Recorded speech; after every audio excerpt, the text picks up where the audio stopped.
Important warning. This video is not a professional review, but only a personal diary and contains a lot of personal information and reflection. So if you need a good review, analysis or an essay, and if at the same time you're not interested in some personal stories of some strange guy from the internet, I recommend turning off this video right now and save yourself some time.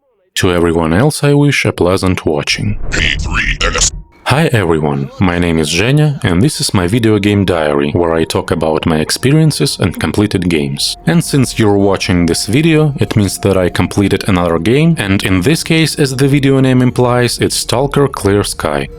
But why is this only my 8th game? Did I really just play through it only now? And where then are the other 7 games, and why didn't I start to tell about them? But here where the story gets quite strange, sad and long enough to tell about it in all details. And that's why I will limit myself to a concise version of events, in order not to stretch the timing too much. But in few words, the story is this. On the one hand, I was always somewhere close to games, and I played and tried to complete not a few titles. But when it comes to games playthroughs which I completed entirely into the end, this is where I really lack full-fledged experience. This was affected by the presence of a number of mental illnesses and physical health problems in general, as well as a rather difficult and sad life.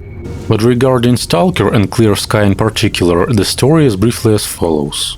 I bought Stalker Shadow of Chernobyl on the day of its release back in 2007, and I probably bought it and launched it as the very first person in my small town, and especially in a licensed, which means not pirate version. But there is nothing especially surprising here, since at that moment there was exactly one place in our town where you could buy games, especially licensed. But I wasn't the first person to complete Shadow of Chernobyl, since at that time I didn't yet have a computer at home, and my father's office computers at his workplace turned out to be too weak to handle Stalker. And my dad's very first computer appeared only in the second half of December of 2007, and I could complete Shadow of Chernobyl only in the spring of 2008. But repeating the same trick with buying Clear Sky, which means buying it as the first person, as it was the case with the first part, didn't work out, since by the time the Stalker's prequel was released, there were already more places selling games in my town, and it was considerably more difficult to collect money for the disc because of the serious financial crisis both in the world and in my family. All I remember is that in our Belarusian currency, Clear Sky costed me as much as 2 whole times more than the first game.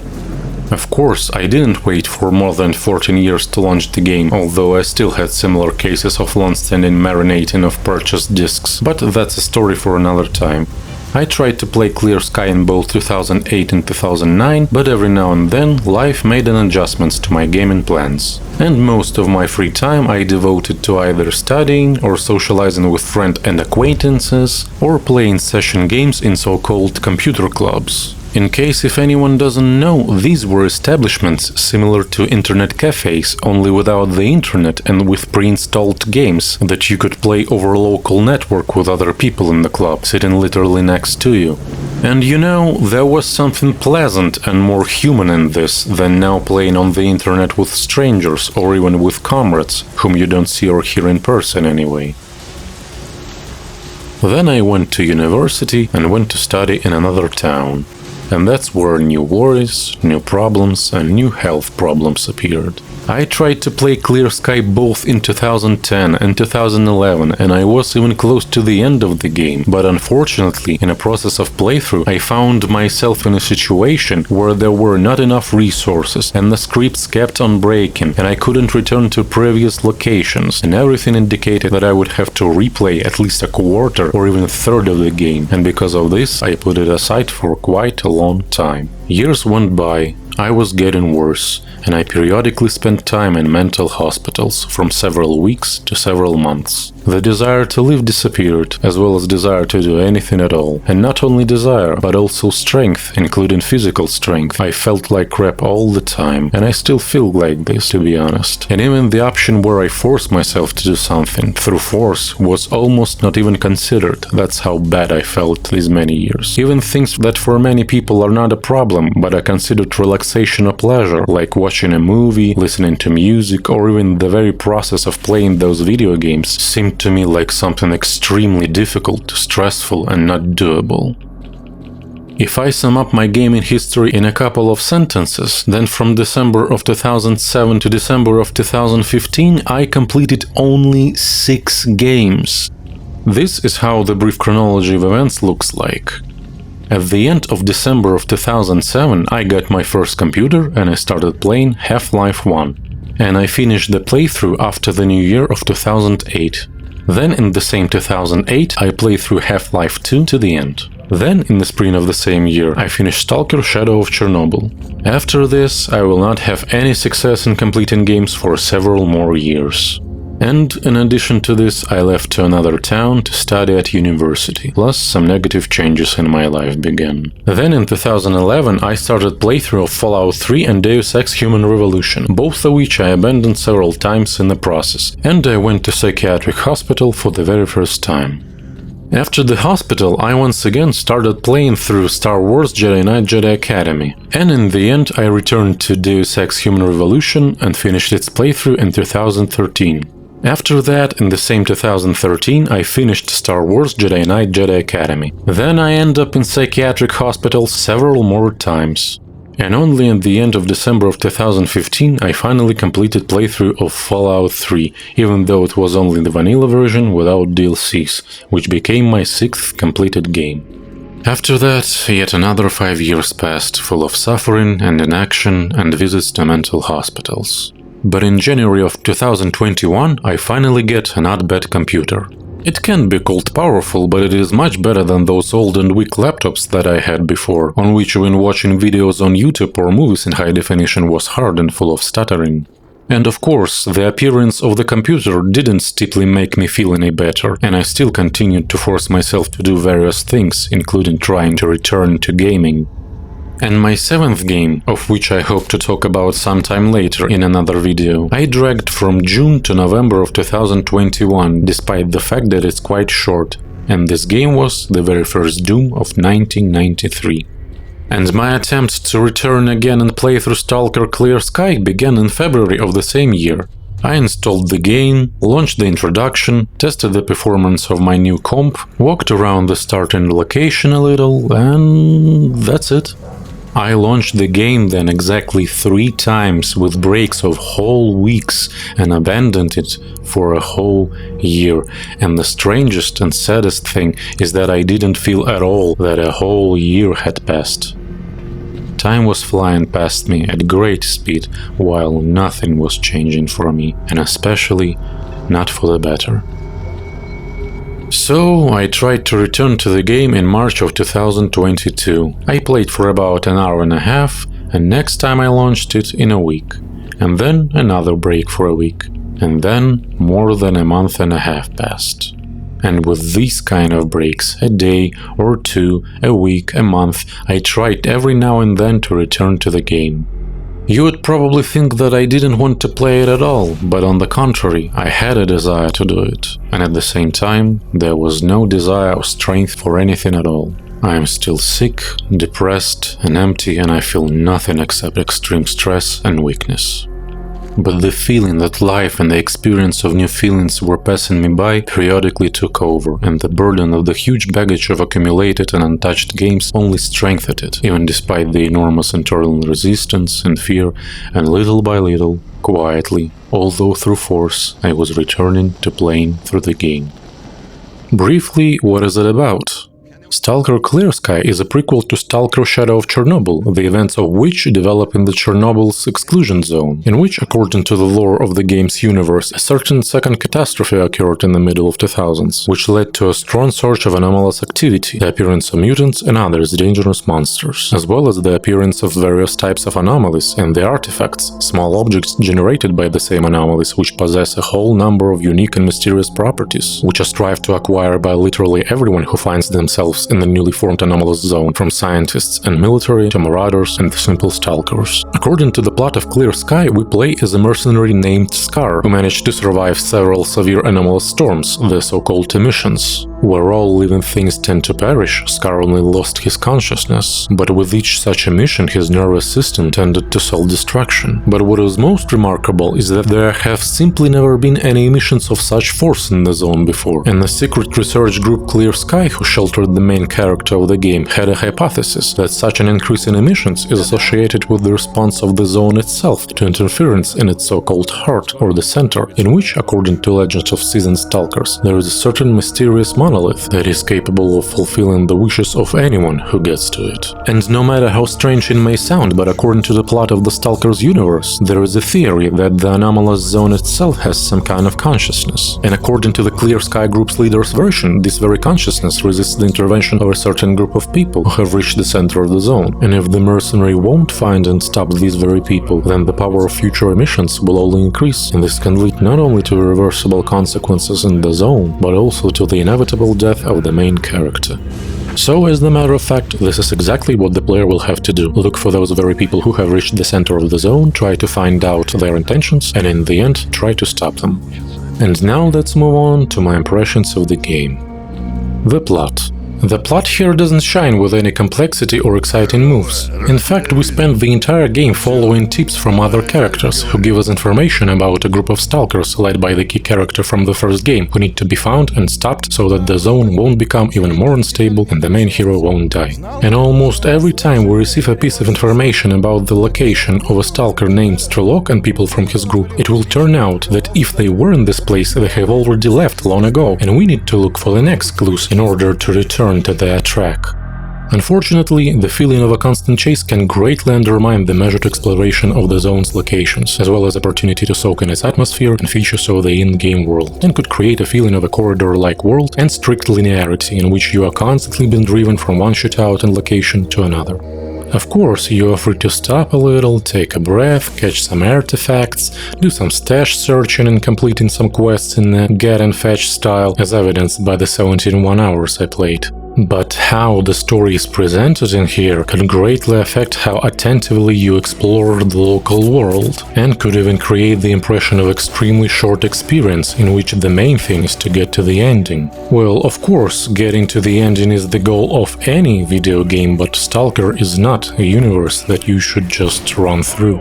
And like in any other game, the plot here is presented mainly through dialogues, but it turned out that not everything is so simple and rosy with those, because surprisingly they turned out to be extremely boring, especially in contrast with my memories of the dialogues of the first game. The text reeks of primitive structures, as if you were reading some kind of cheap one-off detective story in paperback.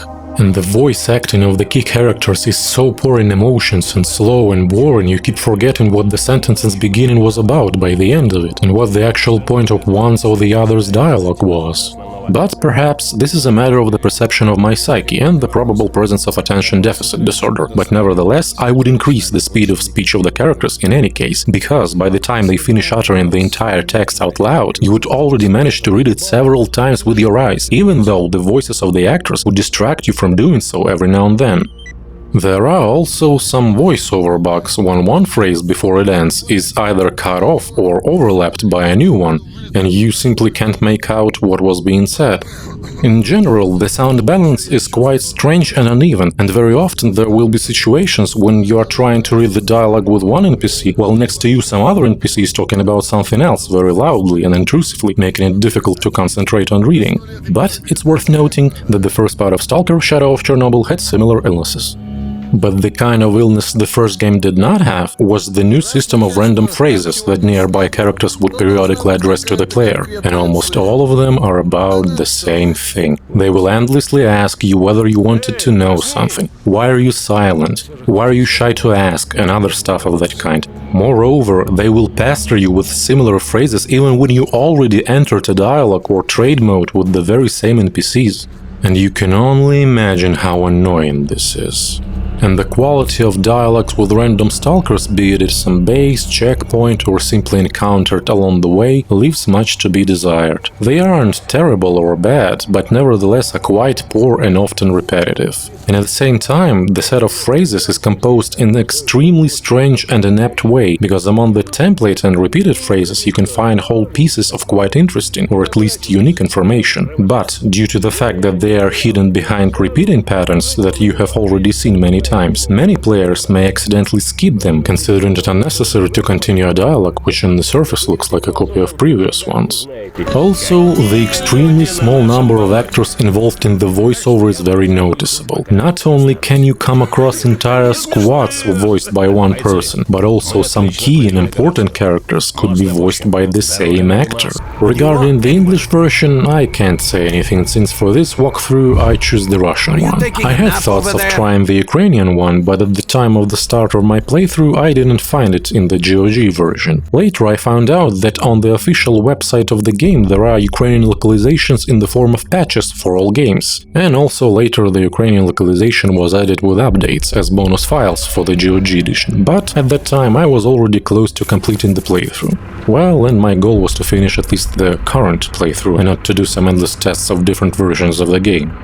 But although the difference in localizations in terms of acting and the quality of the text could radically affect the perception of players from different parts of the world, there were a number of points in the presentations of the game's plot which, regardless of the language, remained unchanged, namely the pace of the plot and the main events, that also quite strongly contradict the canon of the first part of S.t.a.l.k.e.r. for some strange reason. But since I decided to avoid spoilers in this video, I'll have to leave the discussion of canon inconsistencies for next time.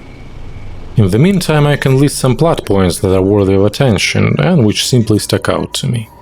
While chasing a group of antagonists, we'll have to visit that very same bandit base in the garbage location, in the building of an abandoned depot, where in addition to that meme music from the radio, the player, in addition to standard postal quests, will be offered a minigame of shooting crows, in which the scripts will tend to not work.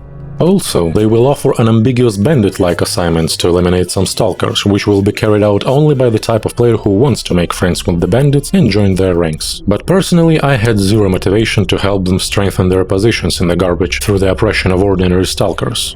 And it's hard to feel sympathy for obvious frostbitten scumbags who, at a minimum, would take money from you at every opportunity, and in case of disobedience they will simply shoot at you.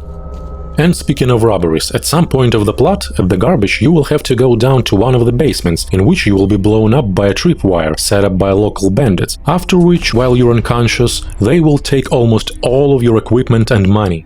They stole my fucking dildo! And then, later, you'll have to pay a visit to the dungeon of Agroprom Scientific Research Institute, filled with fire traps, anomalies, various mutants like the Controller known from the Zone folklore, and even mutants who create and control anomalies, which will cause not only a lot of problems and stress, but also won't leave any other choice but to run away from them. Also, in the same location, but on the surface and at the base of the Duty faction, you can visit the local Museum of Mutants, where you can absolutely safely examine the stuffed bodies of not only most common, but also quite rare mutants. After that, we will have a chance to visit the entire location, almost completely filled with zombified stalkers who were influenced by the strongest psychotronic radiation from a local giant antenna called the Brain Scorcher, due to which they almost completely lost their personality and cannot do anything meaningful except for random shooting at the nearest target in sight and slowly walking. Also there, on Yantar, there is a mobile base of scientists with whom we will have to collaborate in order for them to give a tip on finding the stalker we are looking for, whose actions disrupted the order of things in the zone.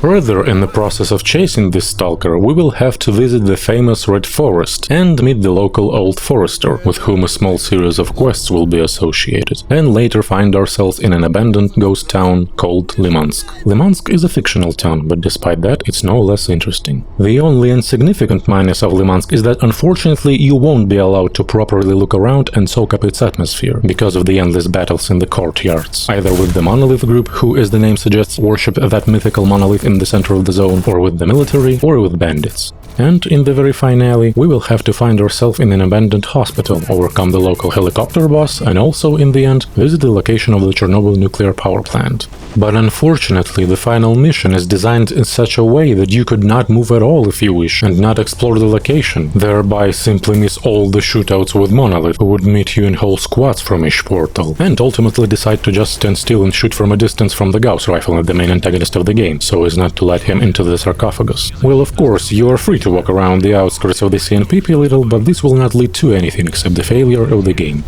Gameplay. In terms of gameplay, there are nothing special or exquisite here either, and everything mainly comes down to shooting foes out. But among other activities, the probing of terrain for anomalies using bolts is present, as well as very rare health management in the form of satisfying the periodic need for food, which, let's be honest, would very rarely affect you. But what would more noticeably affect you is upgrading your armor and weapons, which now is available with the appearance of very special NPCs at the basis of each faction. Because starting with this part of Stalker, literally at every major base you will be expected not only by a trader and a bartender, but also by specialists in upgrading and repairing weapons and armor. And they will even be present at the bandits base. And almost every group has its own speciality of upgrading, in which their repairmen have a better expertise, and the development of which, by the way, you can also help them by searching for special flash drives, which contain valuable information about certain enhancements. Among other new mechanics that also appeared in Clear Sky, the search and catching of artifacts, because now artifacts are no longer just lying around on the ground, and are invisible until you find them with a special detector. By the way, there are 3 different types of detectors in the game, if I'm not mistaken, but you can find the best detector almost at the very beginning of the game by stumbling upon someone's dugout at the very first location, and after taking a good look. But regarding the usefulness of the properties of the artifacts, they say that everything is not so clear-cut here, and that allegedly you can play through the game without a single artifact. But in my experience, you will definitely need artifacts for stopping bleeding and restoring health, and for increasing the carried weight and endurance, and well, of course, for reducing the effects of radiation, especially since most artifacts emit background radiation by themselves, which over time can simply kill you. Well, let's not forget about another useful property of artifacts, namely their cost, because it is from their sale that you can earn the most money, because now the cost of selling players' weapons to traders has been reduced to a minimum, and you simply won't be able to earn good money by doing so. Therefore, the only way out is to look for and sell artifacts, and to complete quests. Among other features, bleeding is now a separate mechanic, and it must be stopped with bandages, separately from the rest of the health. It sounds logical, but with the local economy, finding money for bandages will be extremely difficult, and pretty often even a small wound could require about 3 or 4 bandages, not to mention using first aid kits and food to restore health, which also require quite a lot of money. Moreover, the prices in Clear Sky are high for everything in general, but at the same time you would get 5 to 10 times less for selling your items than what the traders offer you to buy from them, even if we are talking about buying back an item that you just sold them. Because of that, even the banal maintenance of the player's health looks very expensive and sometimes even beyond your means. And buying weapons and equipment sometimes looks like some kind of mockery, given that the characteristics of the weapons for which you will hardly have any money are extremely unimpressive.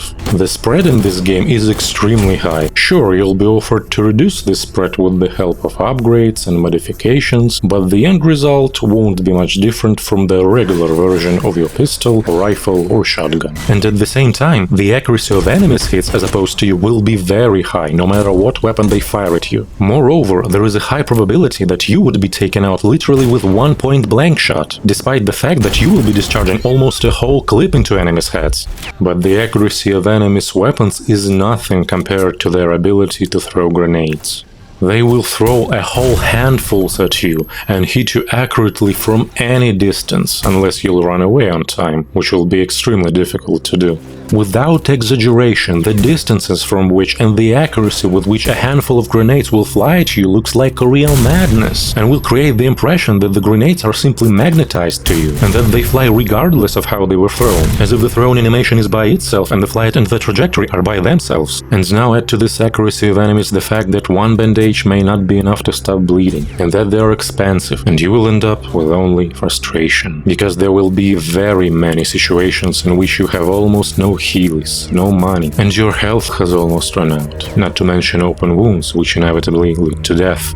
And in addition to medicine, there will be also a shortage of bullets. This is especially noticeable with rapid-fire weapons. At the initial location of the swamp, with such a shortage of ammo for rifles, it is almost unreal to play through alone in a reasonable time. Therefore, you'll need to resort to the help of the Clear Sky faction every now and then. Unfortunately, asking a squad to follow you exactly where you need to go won't work, and all will be limited only to the pre-written scripts, but you should not ignore such opportunities nonetheless. Moreover, those are provided very infrequently, and often you will have to act alone in any case. Plus, the presence of Clear Sky at various camps or bases often depends directly on your actions. If you clear a camp, there is a possibility that they will come. If they come, then there is a chance that they may help you move on. It sounds relatively logical, but unfortunately it's not at all intuitive and clear, considering that scripts for such behavior don't always work. And they may simply not come to capture a certain large base, especially if you approach the capture from some wrong side. And you'll realize that you can't pass this section alone only when you run out of ammo and medicine. It would seem that from this point I could move on to discussing one of the main innovations of the Stalker prequel, namely the faction wars, but I've already told you almost everything a little earlier.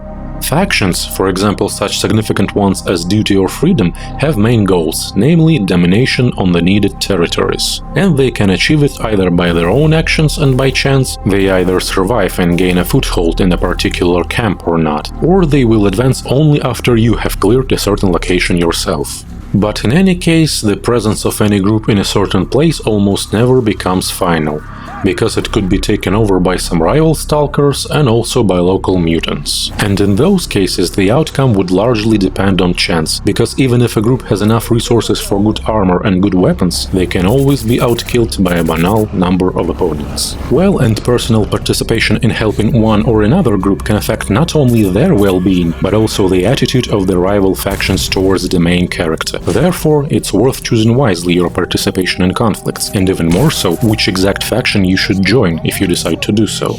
But where your participation is not an option for choosing are those randomly generated anomalous emissions of the zone, which can catch the player at any and sometimes the most inopportune moment, and even when there may be no shelter nearby. And here's what's also strange, the main character survives only in scripted blowouts that are part of the story, but if he's unlucky enough to end up under a random emission, then death is simply guaranteed. But for some strange reason, probably related to bugs, that same death is not guaranteed to random stalkers. Sometimes they can calmly stand around as a whole camp under the open sky and stay alive while the main character dies. And as you understand, such moments pull you out of the immersion quite strongly.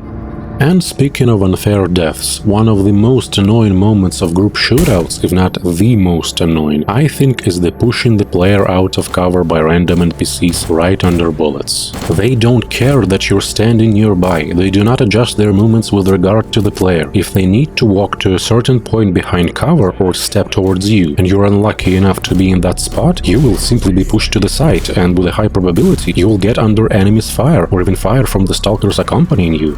Of the other unfair and annoying moments, I can recall the strange mechanics of finding loot. Namely, when you haven't shown ingenuity or interest, find some interesting stash just to find out that it's simply empty, and only much later you find out that in order for a stash to be full, you first need to get information about its location either from other NPCs or from PDAs of dead stalkers. Of course, this isn't a radically negative moment of the game design, but such approach to finding loot does not encourage exploration of the zone's world. And in my opinion, this even stronger affects how much a player would be imbued with the game's universe, and how much time they would spend in it.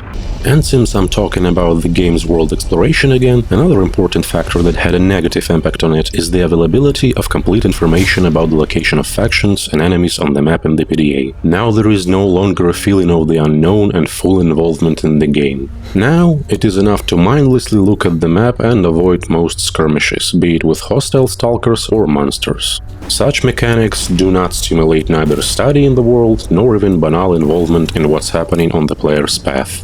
Even I, who prefer the old approach of Shadow of Chernobyl that had no such hints, constantly looked into the PDA and checked the location of enemies. To say that this radically reduced my interest in what was happening is to say almost nothing.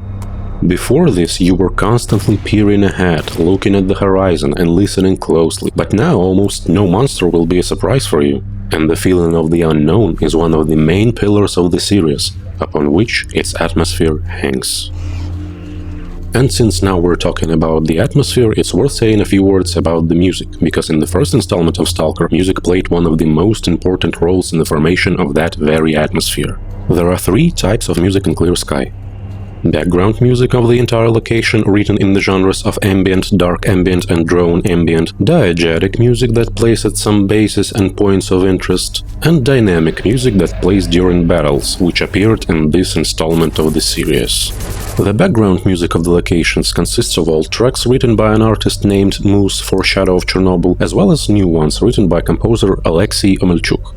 The tracks from Moose, in my opinion, not only create a huge part of the atmosphere, but also are some of the best in the genre, which are good by themselves even in isolation from the game.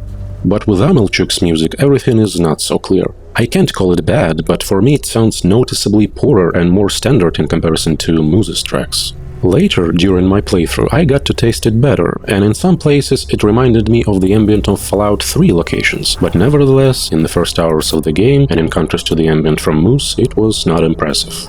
Regarding the music at bases and points of interest, I can say the following. It sounds quite cheap, but at the same time, it sounds quite authentic relative to the places where it plays. Like, for example, the well-known theme of the Bandit base, which became a popular meme a long time ago, not only in the post-Soviet territories, but also in the rest of the world. But with the dynamic music, everything is not quite simple.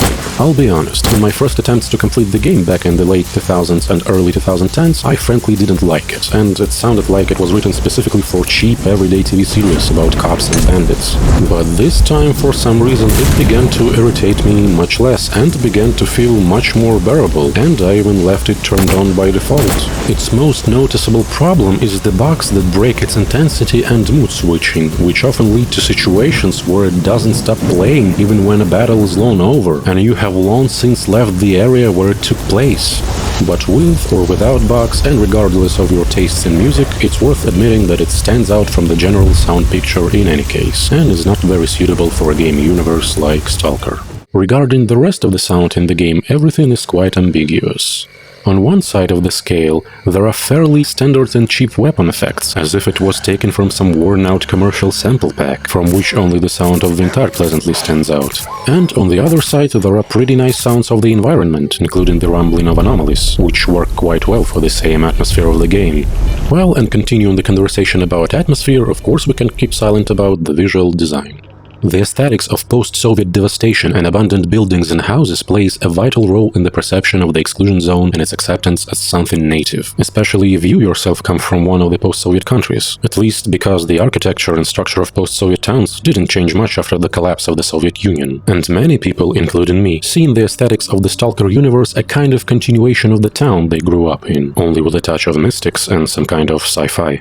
I don't know what feelings people in other countries have when they look at all this, but at least they can see it all, thanks to Stalker, since it's one of the few games of Eastern European production that achieved although moderate but still worldwide popularity, on which the Ukrainian team of GSC Game World can only be congratulated. And maybe in terms of graphics the game won't be able to impress you as much as it did in 2008, but at the time of its release it was a pretty nice looking game, with good lighting and new technologies of that time, such as volumetric smoke, surface wetting, and added inverse kinematics to animations and more. And although it didn't receive the same status as Crysis, known for its graphic technologies, but at the time of its release it was no less demanding on hardware. Well, and where are high hardware requirements, there are technical problems, and it's a pity that even modern hardware and fan patches can't solve them. One of the main obstacles is that the game was originally developed for single-core processors, like many games of those years. And apparently the developers hoped that the power of one core would only increase over time, but the technology moved towards multi-cores and multi-threading instead. And to make Stalker Clear Sky work on all processor threads unfortunately isn't possible, and you'll constantly encounter frequent second-long game stutters that occur when loading new NPCs or monsters near the player, and sometimes this will happen even in the middle of a battle, which, as you understand, is very annoying and distracts from the gameplay. Well, and among the noticeable technical problems, it's also worth noting the heavy drops in frames after 1 or 2 hours of playing, which sometimes fall noticeably below 60, because of which you may have to restart the game anew. Well, and some various bugs aren't even worth talking about, because there are plenty of them in the game. But it's worth noting that even though they look extremely funny here and there are not so many of them that it would seriously break the gameplay in any way. Moreover, during the entire playthrough I encountered exactly one crash, and even that was probably caused by partial incompatibility with the process of recording footages for this video. So what is the conclusion? Can I recommend this game? But the answer here, I'm sorry, won't be unambiguous. On the one hand, if you played Stalker Shadow of Chernobyl before, then surely I strongly recommend you Clear Sky, as it's a noticeable part of this game universe, and it will allow you to take a dip into the zone's world one more time, especially there are plenty new game mechanics here in comparison with Shadow of Chernobyl. Yes, the execution of the game here is far from ideal, and it has fully earned the title of the worst part in the series, but this isn't the reason to skip it. The main thing is to play it in the order of the release of the games in the series, that is, first you play Shadow of Chernobyl, and only then Clear Sky, well, and then Call of Pripyat, of course. And then the impressions of Stalker would be the most proper. But on the other hand, I have a very difficult relationship with this game, as a result of which I simply burnt out. I spent more than 2 years playing through it, although I only played 71 hours, more than 2 years writing and editing footages, and more than 2.5 years writing notes in a diary, which then turned into a script for this video, which I still have to translate into several other languages. And add to this the fact that the game itself is far from perfect and has a lot of problems, and I think you can guess what I really want to say on the matter of this game. I'm just really tired. And to be honest, I didn't even want to write this text or finish this video. And the story of its production itself is a whole drama in which I gave up hundreds of times, lived through crises, and asked myself, why do I need all this and who would care? But then why did I make it? And here are several reasons. In short, this is therapy, and an attempt to accustom myself to at least some kind of discipline, an attempt to learn how to do certain things with a certain consistency and routine, whether it's playing through a game, or writing the script, or editing and sorting of game footages, or doing voiceovers. One of the main goals is to learn how to express my thoughts, because I forgot how to use my brain so much over the last 10 years of loneliness that I dropped to the level of some kind of feral caveman, except that this caveman also has major problems with psyche. The next goal is to learn to speak out loud, and in several languages too, since over the same 10 years of loneliness I completely forgot how to use my vocal cords, and even banal exchange of everyday phrases with my father is very difficult, with the inhibitions of thoughts in the head, with stuttering, and problems in finding the right word on the fly. And the voiceover of this video, as I can already hear, is very far from ideal. Well, and to conclude the list of reasons, one more and quite a global goal is to try to fit into a certain rhythm of life. So you can consider this not only my diary, but also the first attempt to talk in public. Well, and how successful this attempt is, it's up to you to decide. Anyway, if you've watched this up until this moment, I thank you from the bottom of my heart for wasting your precious time on my nonsense, and I hope you've gathered something useful from this regarding the main topic of the video. I hope to see you next time, otherwise this was all for nothing. Thanks again for watching, and I wish you a nice day. Peace to everyone.